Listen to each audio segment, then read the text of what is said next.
So today, we are introducing 3 new products. The first one, it's a board game with an app assistant. The second, it's an open world simulator that allows you to paint your own vision.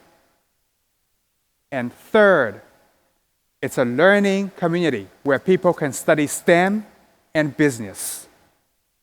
So, 3 things: a board game with an app assistant, a real-world simulator, and a learning app. A board game, a simulator, a learning app. A board game, a simulator, and a learning app. Are you getting it? They are not 3 separate products. They are one product. We are calling it Sivaneur, Silicon Valley Entrepreneurial Solopreneur.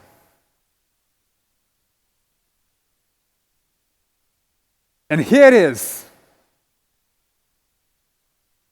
Well, this game honors hardworking STEM students, struggling PhD researchers, frustrated corporate employees, resilient startup founders, trap-hardened investors.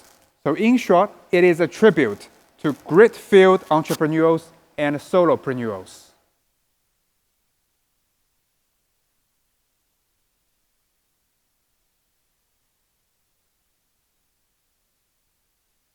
So this game has plenty of unique features. And due to time constraints, I will focus on 4 key ones. The first, a totally original map, crafted from over a decade of living and breathing Silicon Valley. You know, unbeatable weather, total paradise. This is the map.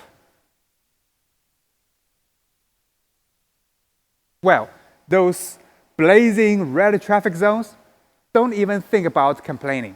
It's every commuter's official badge of honor. 9 a.m. sharp, you can spot your office tower from the highway, but still be stuck on the 101, huffing exhaust fumes. Hey, don't laugh at these shabby little bungalows. They are living proof you are a multi-millionaire. Just casually drop your zip code at team build, watch your coworkers' jaws drop. And these homeless tents and shopping carts, no need to lose your cool. They are the hottest sidewalk co-living spaces in prime real estate. And most importantly, no background check when leasing. Dude, if you are not blessed with a keen sense of smell, Milpitas got your budget-friendly mansion, complete with a signature scent. See, told ya, Silicon Valley is a low-key amazing place to call home. And it's got endless weekend escape.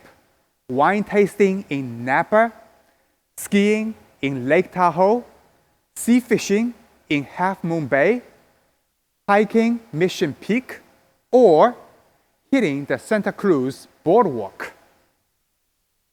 The second part, life canvas. Okay. Here's the real game changer. We are ditching the money is all victory metric. You get 2 victory metrics. By game's end, your win hinges on 2 things: your net worth and your life experience score. Net worth, bank deposits, stocks, real estates. Yeah, those shabby bungalows count as million-dollar assets, remember? But let's be real, making money is the hardest part in this game. Well, if you're a trust fund baby, feel free to skip the grind. But most players need to grind all their way through the default path. Survive college, obviously with student debt. lock down a stable job, spend 2 hours a day crawling along 101, 280, 680, 880, whatever 80, and eventually retire with a paid-off mansion and a shelf cluttered with 10, 20, 30-year service plaques. Back in the day, they even throw in a gold watch. So, that's where the second metric, life experience score, shines.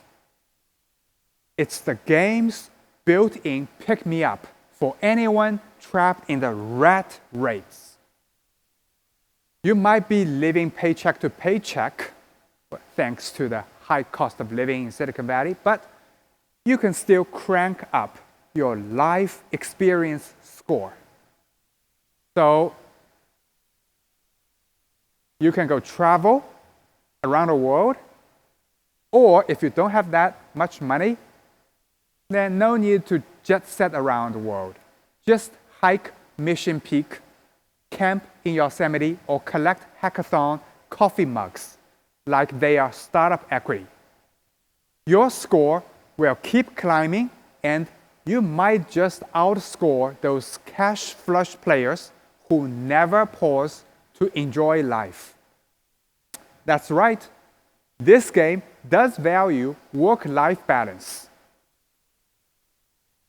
Okay, let me show you a video.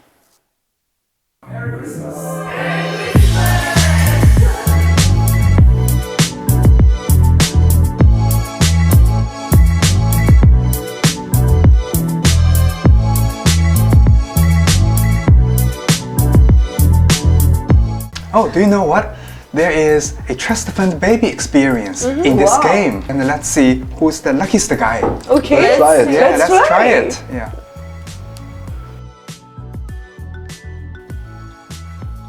Oh no, I didn't get it. So who got it? You? Wow, I wanted $1 million. Really? Congratulations! Yeah. Don't you need a girlfriend? I'm just kidding. Wow, S University is very expensive. Really? 60,000 a year. Wow, I can't afford it. You know, I would rather go for the community college. 60K is nothing. I want to apply for S University. What? It's my dream university. I also want to go there. But I have to apply for a student loan first, I guess. Wow, that's gonna be more than 100K. Yeah, that's a lot.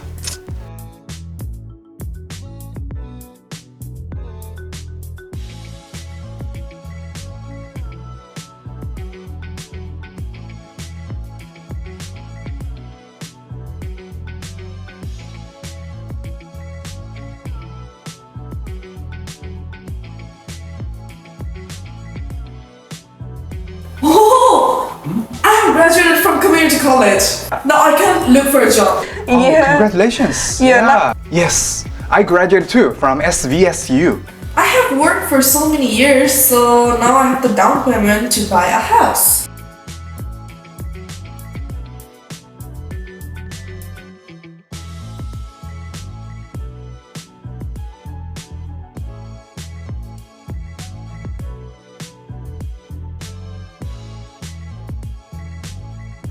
I can see Palo to have some good houses. Oh, no, it's so expensive.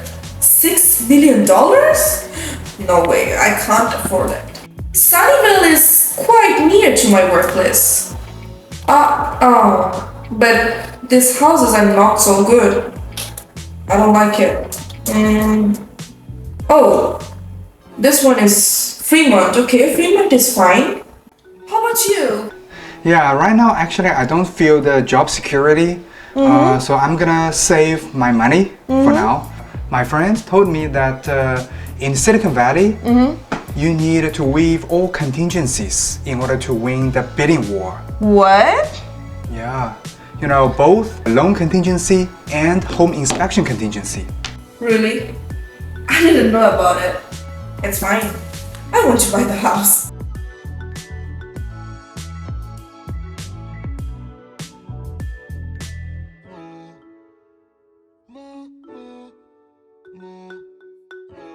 Yes. Yes. I bought the house. Congratulations! Wow! Yes. I did it. Let me put it here. Fremont. Yeah. I'm so happy. I'm so happy for you too. Thank you. Housewarming party. Yeah. Housewarming. Housewarming. Yeah. Okay. 10. Oh, I'm stuck here again. These days the traffic is so crazy. Oh my god, it's gonna take 1 hour more to reach there. My boss gonna be pissed off again. Every day I'm being late. Oh my god, what should I do? Oh no! My boss wants to PIP me! I know you are working hard, but you are not showing enough ownership at the level we need right now. I have documented your recent work and collected cross-function teams' feedback. Let's grab a room and talk through your performance improvement plan. Don't get me wrong, it is meant to help you succeed. Oh my god! Oh no! I can't lose this job! H1B, mortgage, kids. No, No, that's so sad. I must. I will do whatever to pass this PIP. I think this is fake work. Fake ownership. I'm done with endless meetings and reports.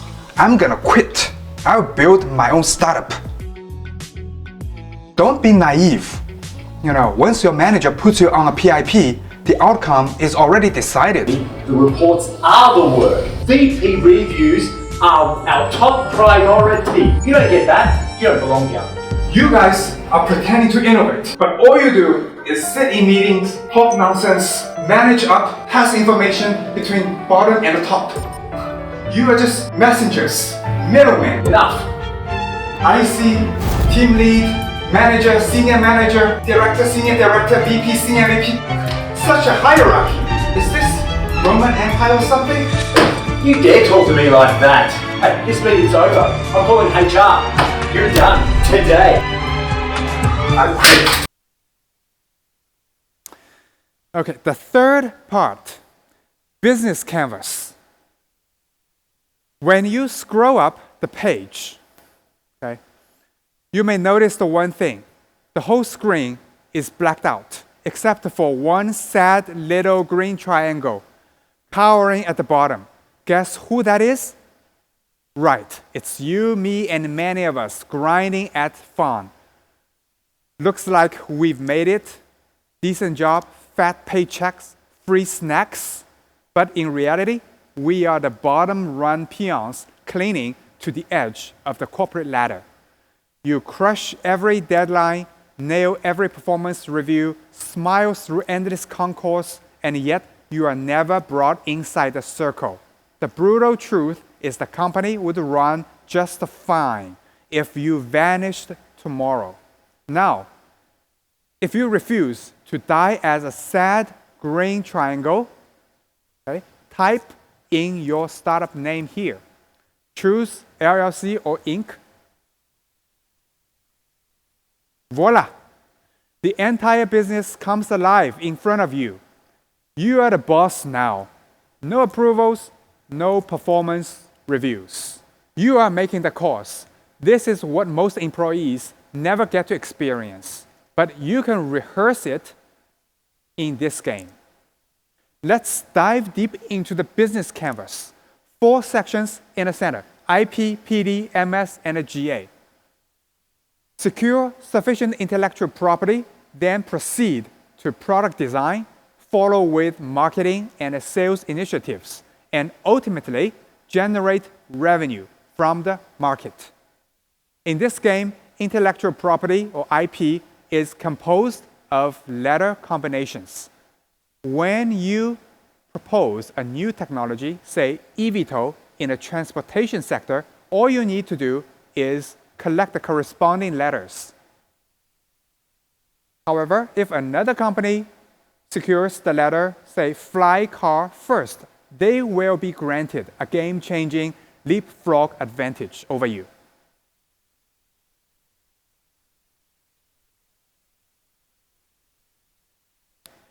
It's a surprisingly cutthroat dynamic. Companies that gamble on the wrong tech roadmap stand to suffer massive losses. And these letters can be earned through your own internal R&D efforts, or you can bid for them in the intangible assets auction market. Once you own an IP, you can either develop and sell your own products or license it to your competitors for royalties. Then you just sit back and profit, or open source it for free. So you are the boss, it's your call. The second part, PD, product design. I invented this impossible trinity. So we have 3 axes: function and efficiency, reliability, safety, security, data privacy, and ease of use.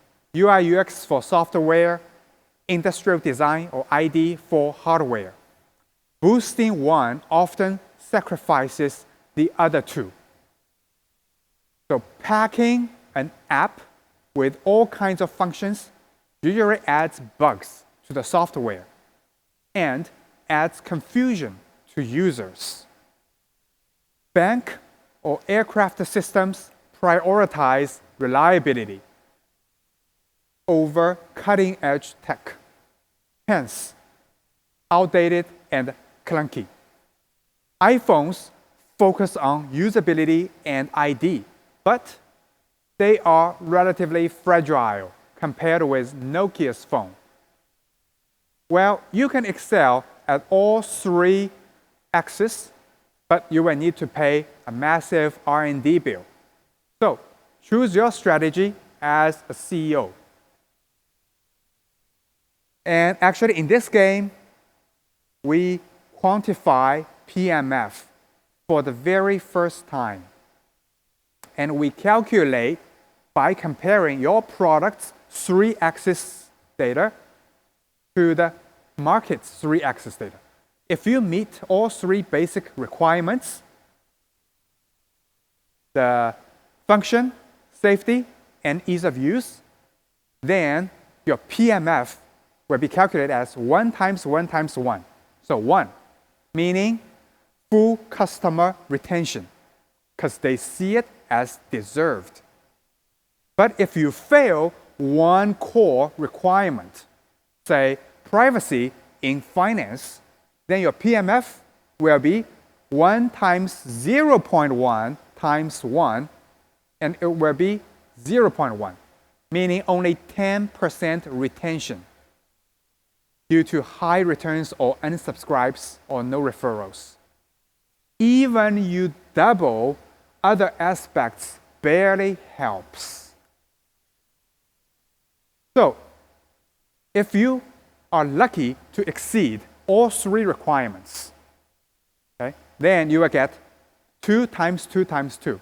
PMF value will be 8, meaning overnight queues, die-hard fans, word-of-mouth dominance. Okay? So no massive marketing needed. See, this is the core rule. Nail basic needs first.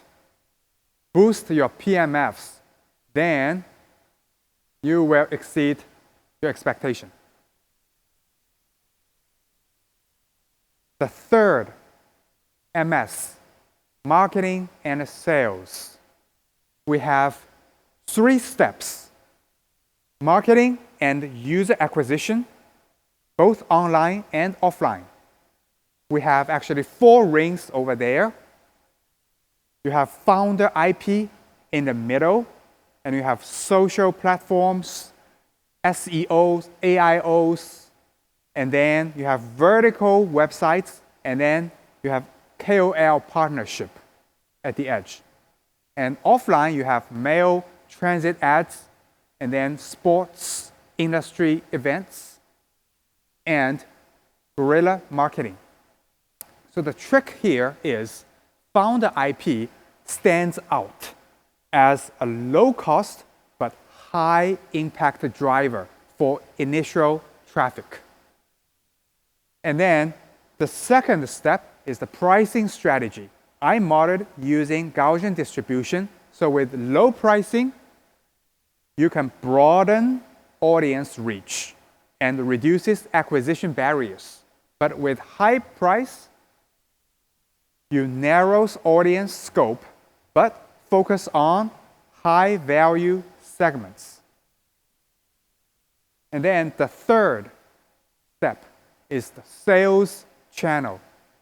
You should expand online and offline sales distribution channel.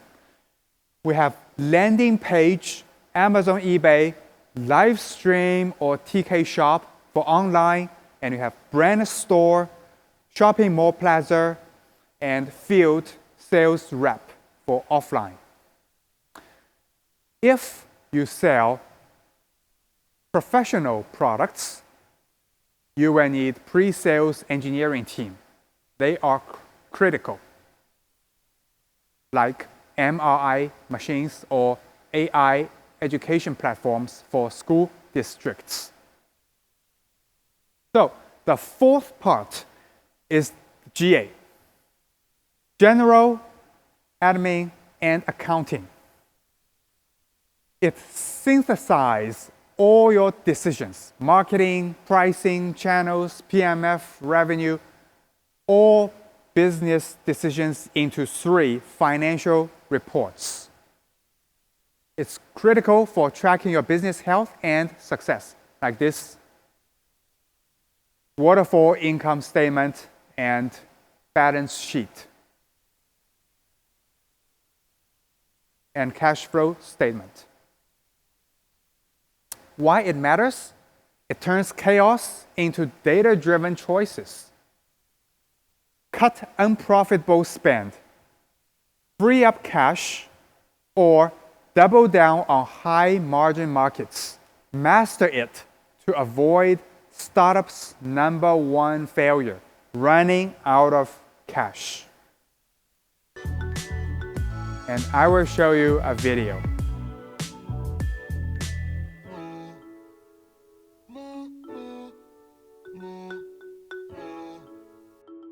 From a business standpoint, the difference between an LLC and a corporation comes down to taxes and fundraising. An LLC uses pass-through taxation, so profits are taxed once at the owner level, making it ideal for small or owner-operated businesses. A C Corp is taxed separately from its owners and therefore faces double taxation, but provides shares, stock options, and preferred equity, which investors require. As a result, LLCs are best suited for lifestyle or cash flow businesses, while corporations are the standard vehicle for high-growth startups. I'm gonna raise fund first. Okay. Yeah. I'm gonna go get a bank loan.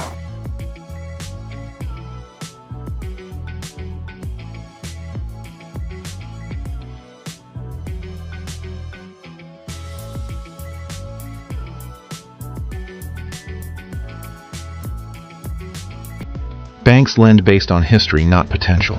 Most traditional banks require 2 to 3 years of operating history, stable revenue, and positive or predictable cash flow. Banks don't fund ideas. While investors ask, can this become big? Banks ask, how do we get paid back every month? That's why they ask for your home as collateral. But based on my experience, you should never ever agree on using your house as collateral. Trust me, I have seen so many capable, hard-working entrepreneurs lose not just their homes, but their family's stability and their marriages. Business loan rejected. I have to be in business for at least 2 years and enough cash flow. Since it's a new business, so yeah, they cannot. Or actually, I'm interested in your project. I'll send you my TS.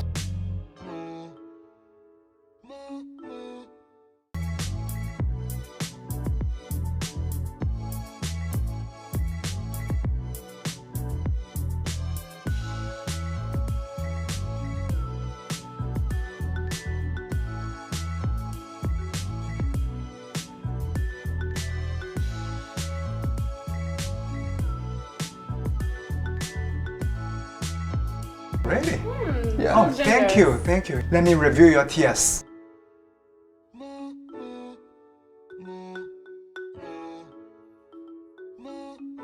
Many founders focus on valuation and ignore how the exit waterfall actually works. Here are some traps that can cause massive, irreversible losses for founders if overlooked. First, liquidation preference can become the "you built it, but got nothing" trap. It defines who gets paid first and how much when there is an exit. Exit means acquisition, merger, or liquidation. 1x non-participating is a founder-friendly standard today.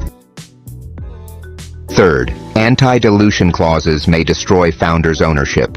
For example, an investor buys 20% of a company at a $20 million valuation. Then the company raises a down round at $10 million. Post-money valuation, that looks good. But liquidation preference, 2x participating. Anti-dilution, full reject. Protective provisions, day-to-day operations. Oh no, I'm gonna lose my control of my startup. Sorry, I think your clause is so brutal. I cannot accept it.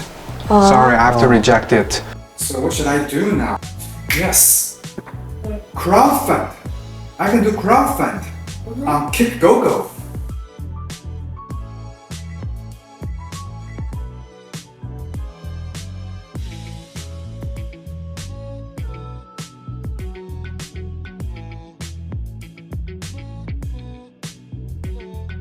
Wow, I have raised millions from Kickgogo. Wow, Yeah. congratulations. Yeah, thank you. So now I have money, so I'm gonna hire the best engineers and rent a fancy office. Ooh. And buy lots of GPUs.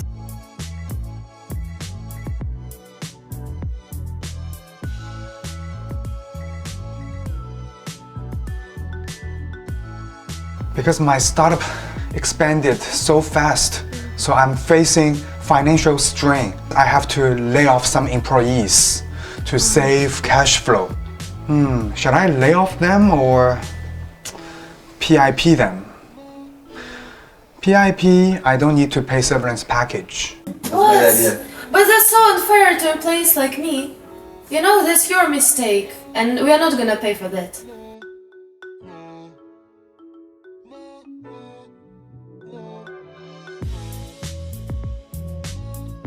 And startup's number 2 failure, unable to find PMF. Okay, so it is also simulated in the game. Other players will vote yes or no to your products when you target early adopter market.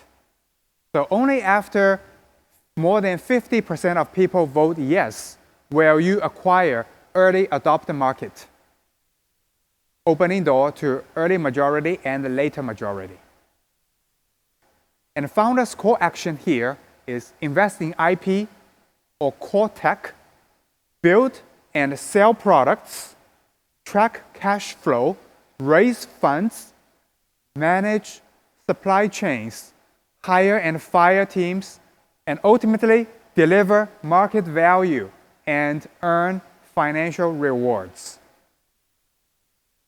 Unlike simulation game limited to historical tech, you make history in this game.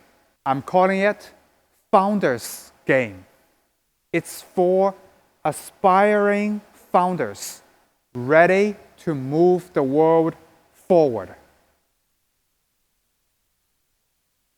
And the fourth one, dual-axis civilization diagram. It shows tech innovation and real-world impact at the same time, mapping human progress. The y-axis tracks tech breakthroughs. It's not incremental improvements. It's paradigm-shifting discoveries.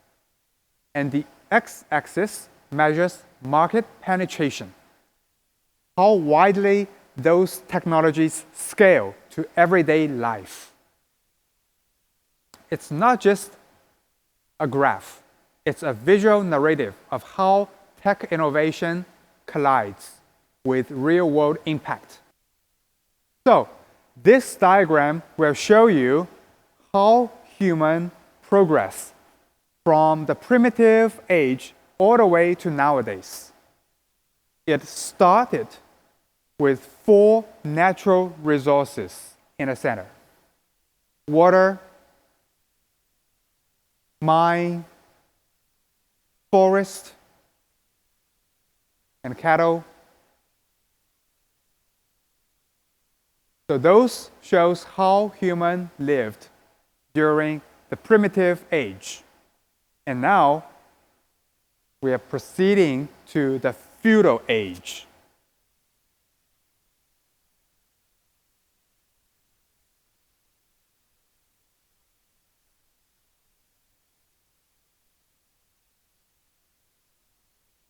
And then continue to the age of steam.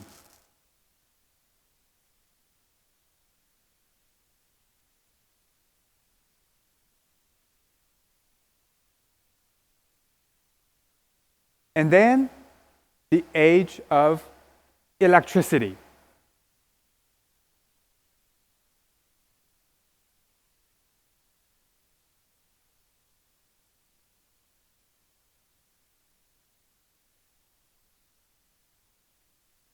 And then finally, the IT age, or digital age.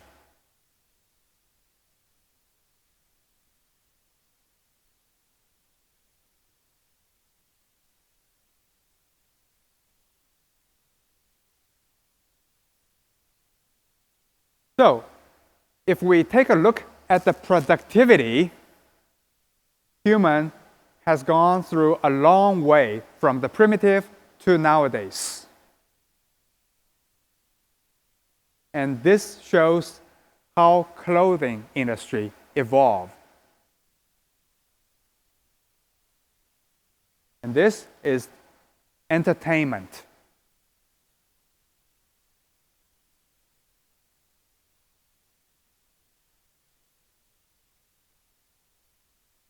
And if we tilt this diagram, here you can see those 12 sectors and different ages, all the way to nowadays. And we are moving to the age of AI.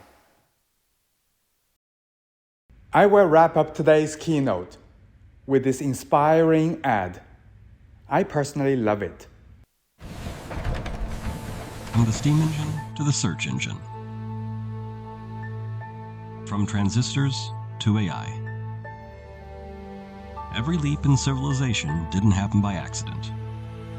It happened because a few dared to challenge the old world. From the Fairchild 8 to the Transformer 8. Silicon Valley has carried pioneers from one generation to the next. They navigated long nights at the edge of the known world. They faced storms no map had ever marked. They kept their course with nothing but stars only they could see. Because of them, the rest of us learned to dream bigger.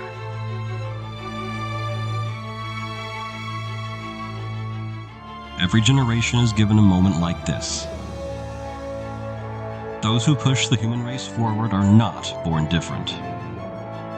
They simply refuse to accept the world as it is. Now, it's time to ask yourself, what will you leave behind? This is your chance to shape our world.